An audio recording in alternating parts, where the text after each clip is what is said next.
Okay, so you're going to open up Adobe Illustrator, and then you're going to create a new document, File, New,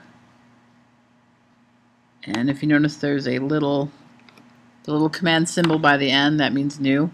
You want letter size. Up here, if you don't see letter, someone may have it on web, which only gives you web sizes. So put it to print and choose letter. It's up to you what orientation you want, portrait, landscape. It's up to you. Does not matter to me.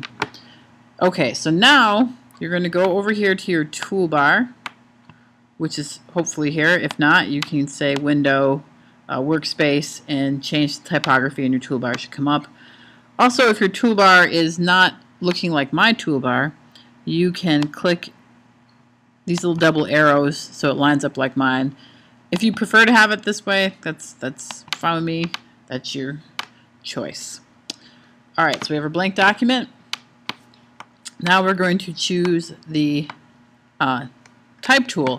And if you notice, when you put your cursor over different tools, in parentheses are letters. Those are your shortcuts. So T gets you the type tool. You're going to go over here to your document, and you're going to click, and you get a little blinking cursor on your document. You're going to type the first letter of your first name. You still have a little blinking cursor beside it. It's really tiny right now. You're going to grab the black arrow in the upper left-hand corner. Notice V is the hotkey, but you can't type V because you'll type V on the keyboard. So when you're in typing mode, you can't use that. But we want that black arrow. Click on it. And now you have selected your letter. So the black arrow selects things. It selects the whole thing. Now we want to, that letter's pretty small. We can resize it. We're going to resize it. Now when you resize, hold the shift down so that you don't like make it look all stretched out or squished. Nothing says amateur like a squishy letter. And you don't want to say amateur. You want to say professional. Okay, so now we have a letter. It's pretty big. We can see it. We want to change the letter, change the fonts. You can go up here if you'd like, but up here is not the most efficient way. When you click on it, you know, it doesn't show what the fonts look like. You want to bring up the character box, and to do that you can hit the command key, which is right beside the space bar. Says command right on it, and then T, and this brings up your character box. Now when you click on the character box, you can see that now you get an idea of what the fonts look like. So you can go through and find a font you like. If you happen to know what font you wanted, you could click and highlight and type the name of the font, and there you go. You could have the font you know you want, if you know you want a certain font, which you probably don't at this point.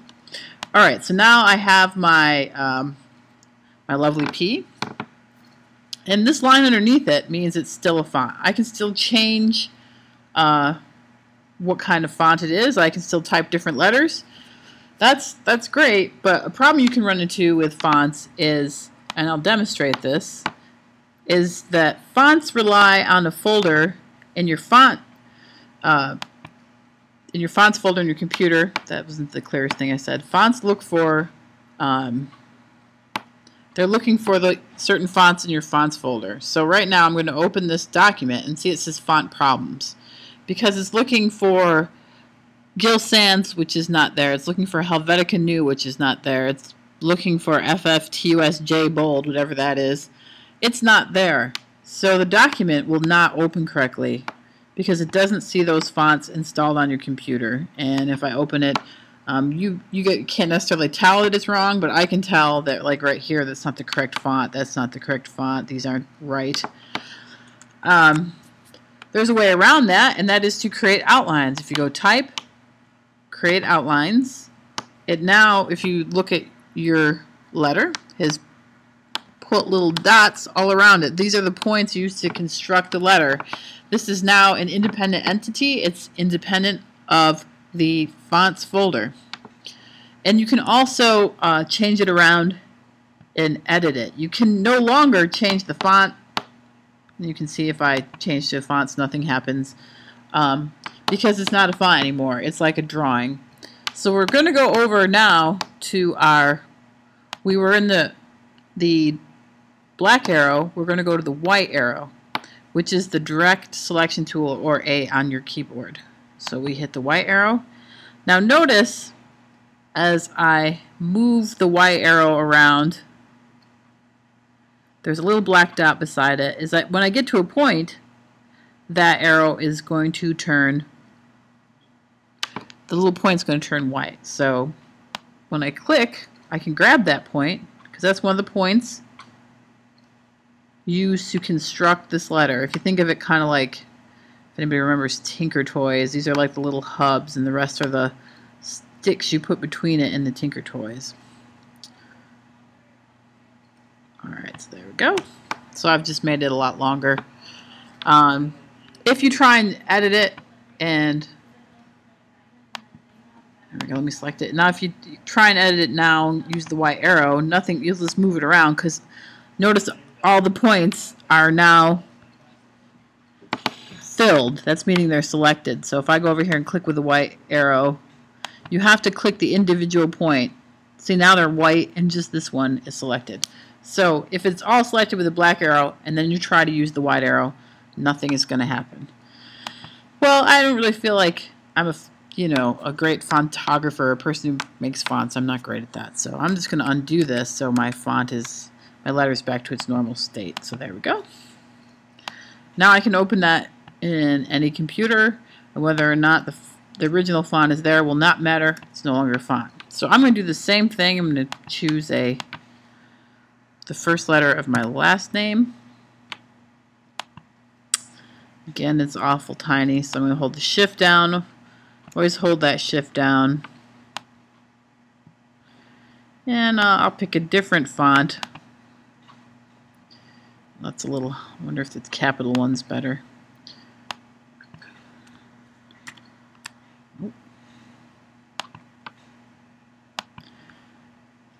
And I'm just looking for something that creates a nice contrast with it.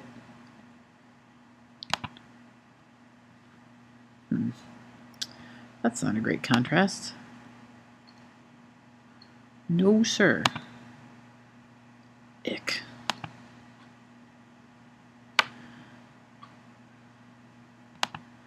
Okay, that's cute.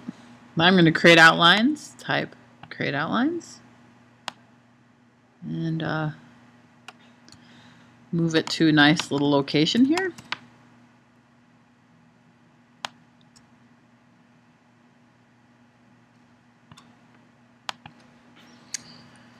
Okay. I'm going to show you another trick. And this trick is to make sure, first you have to make sure your two letters are outlines. They can't be fonts. And you know that they're fonts if they just have the one line underneath. When they're not lines, they have all these points around them. So you are going to move one letter on top of the other letter. And then you need to select both. There's a couple ways you can select two objects. One is to hold the shift key down and click and click. So that's the shift key. Click and click.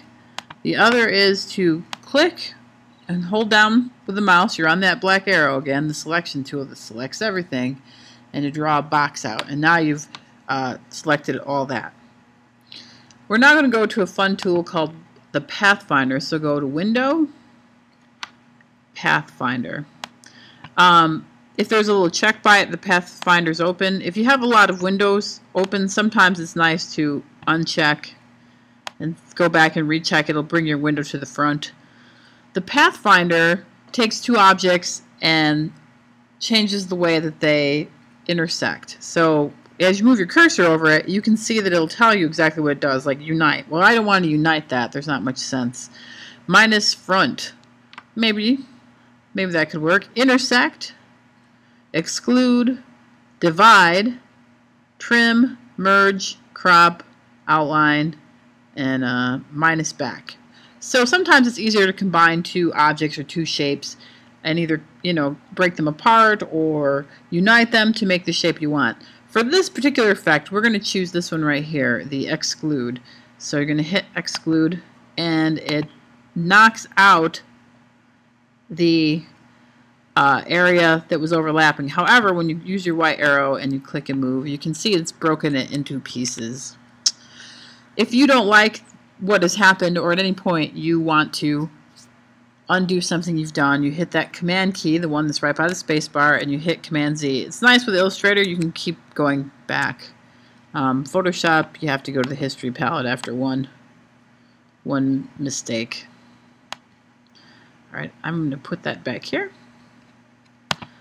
Alright, and now I'm going to go to my 1, 2, 3, 4th tool down on the right. It's a rectangle by default, but I want the ellipse, and if you notice, the ellipse is L.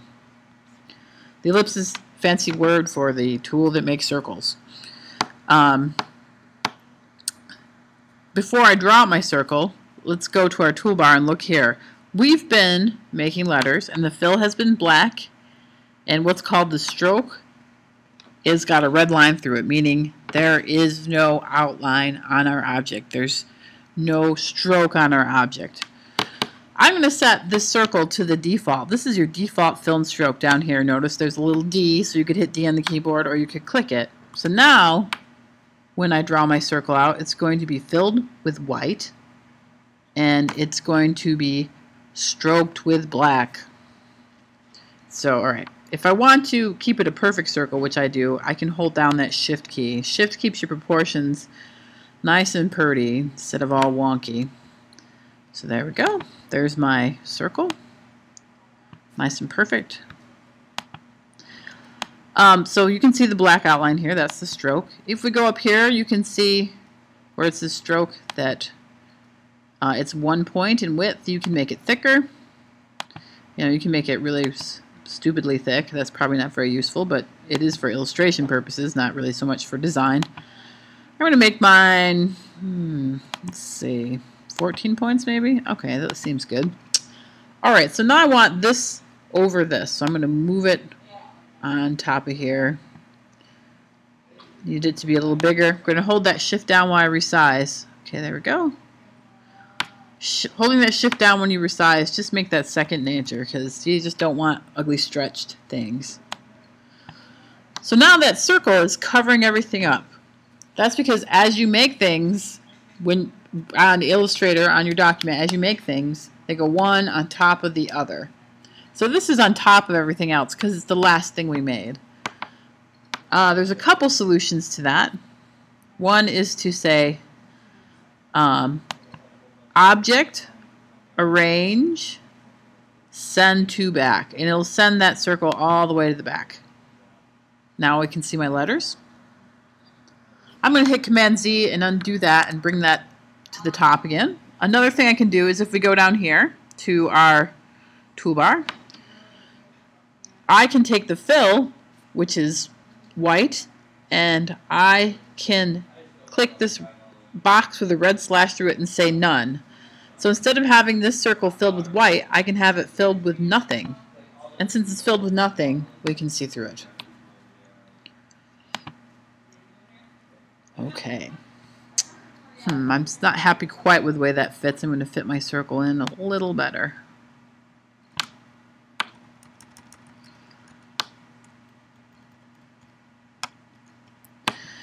Okay. Alright, so I don't totally like the way that S is sitting in there. I'm going to rotate it. So in order to rotate stuff, you could use the rotate tool, or you can just, the rotate tools here in your toolbar, it's R, rotate, or you can just get your cursor in the corner, rotate it. Well, that's a little more fun. Okay. Alright, next up I'm going to draw another circle. Hold that shift down. I'll show you the text on a curve tool. It doesn't matter what color your circle is. It can be black, it can be white, it can be whatever. We're going to go to our text tool. We're going to click on it, and we're going to go to this little type going down the hill. And, okay, notice that now there's a little hatch mark like on the type tool. You got to line it right up, and maybe for ease sake, I'll make that no fill, black stroke. And you got to get right on the line. See how I'm putting it right on the path? It says path when I get my cursor over it. I'm going to click. Now I can type on a path. I can't see it well because it's pretty little, so I'm just going to highlight it. Well, click the black arrow.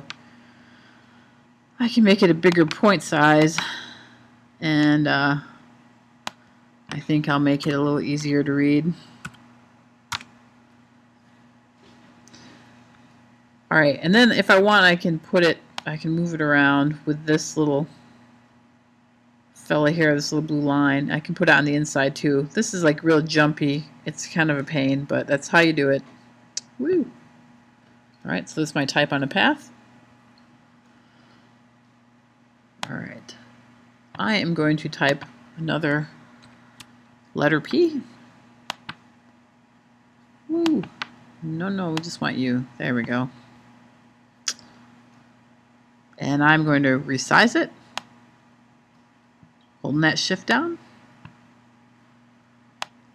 Move these fellas out of the way.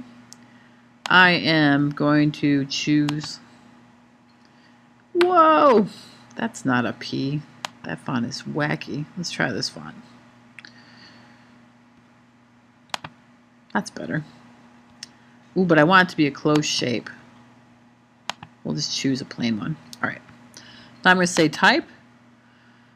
Create outlines.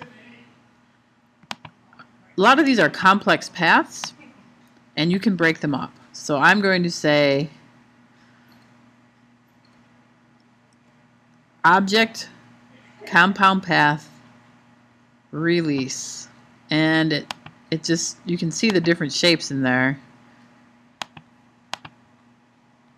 Now if I click on the white arrow, I can grab those individual shapes. You know, it might be fun to break up your letter. Maybe you have an idea that involves just the outline of the letter for your logo.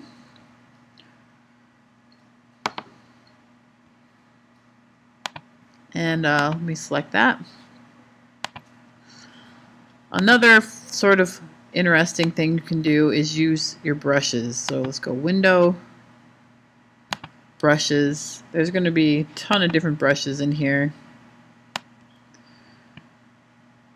I mean, that doesn't look like so much, but I can show you where to get some more. So if you click up here, and a lot of things have extra goodies hidden under these little areas. So I'm going to go up here, I'm going to click Open Brush Library, and there are tons of them. Try not to grab, you know, sometimes people put puppy prints or whatever all over their letters. Don't hurt me like that. Alright, here we go. We want to go, let me go to, let's try watercolor.